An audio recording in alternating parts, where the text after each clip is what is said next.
the building right now. We've got Dr. Apostle Freeman. How are you doing? Yeah, I'm doing great. It's awesome to be here today, and it gives me joy to be here to visit you guys and to be a blessed people out there. All right. We are also blessed to have you in studio with us. But for someone listening who does not know you, how would you describe yourself? All right. By the grace of God, an apostle by calling and ordination, and I gave my life to Christ.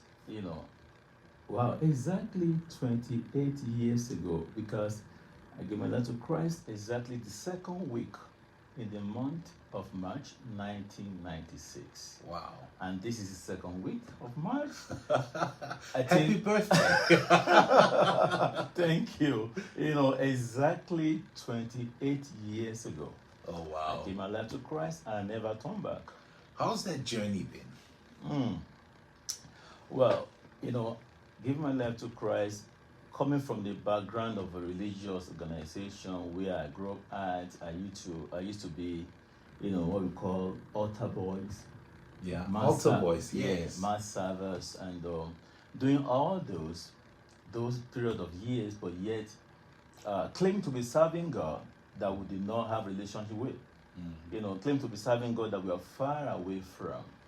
It was when I gave my life to Christ that I got to realize that the difference between being a religious guy and having a relationship with Jesus.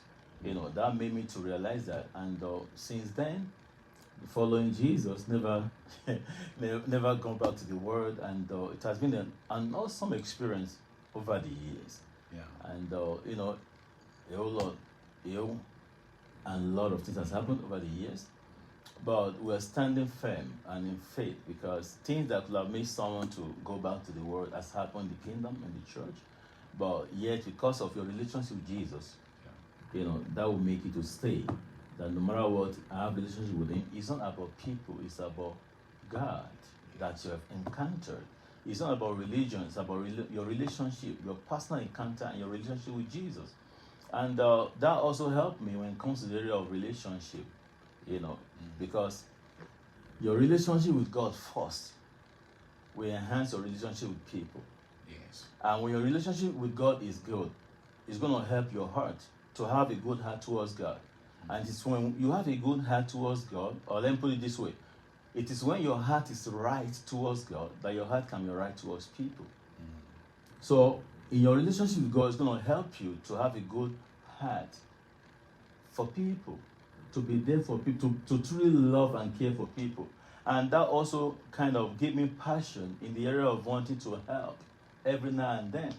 That's, and that has really prepared me in the area of counseling, reaching out to be of help to people. I've counseled several couples, even, while I was still a single pastor, pastoring the church, coming all the way from Nigeria to South Africa those days. I spent 6 years in South Africa and 3 months. And all those periods of time, I was single pastor, reaching out, helping people. It has been a long way. I remember 4 days ago, a foundational member of our church, then she's from Malawi. She brought another lady for me to pray for, and she was like, "Man of God, I remember those days when we started along Pretoria West. Wow, I remember those days. We know you. You gave your best. You gave your heart. You are sold out." I was telling the other friend of my pastor yesterday, I said, you know what? People are watching even when they are not talking. That's true. People are observing even when they say nothing. So you have to be careful how we play our life before them. You got to be a man of integrity. Let your yea be yea, let your nay be nay. So what you, present before people, over the years they will remember it, and they will make reference to it. How did you decide, from being saved and the experiences you were having, what made you see the importance of counseling? Because normally, especially African men are not known for wanting counseling or involvement in counseling. I think African men and Afrikaner men, those two, are normally found guilty. Yeah, and maybe someone like me, people say, yeah, but you younger guys are, you raise differently. But it's always fascinating for me to find an older pastor who's passionate about counseling. What gives you that passion? Right. I've been a pastor over the years. I've met couples, I've seen couples going through problems in their marriage, conflicts in their marriage, even before I got married.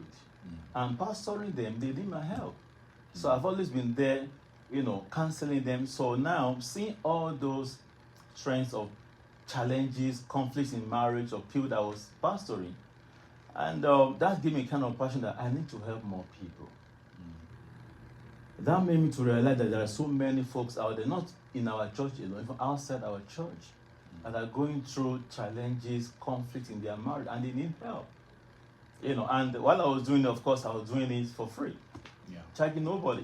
Yeah. But now in US, what you are doing for free for a long time, now people come to pay, for me to counsel them. But for the church folks, for people in the church, it's free of charge. I don't charge a dime. Yeah. But for people outside, of course, I charge a Do it little from a to be a professional. blessing. Exactly. And I've been, by the grace of God, I've counseled several couples that if people have access to Thumbtack, it's an app. That's why people get in touch with me to come for counseling couple. White couples, black, Hispanic, from different backgrounds. But one thing I let them know is this: God initiated marriage. So my counseling is not going to be based on American culture, African culture. It's going to be on kingdom culture. And that's very important because God initiated marriage. When we say the word culture, there's a lot that's happening in our culture right now that's framing the way people see marriage. And when we come back, I want us to go into that. So don't change your dial, everybody. I believe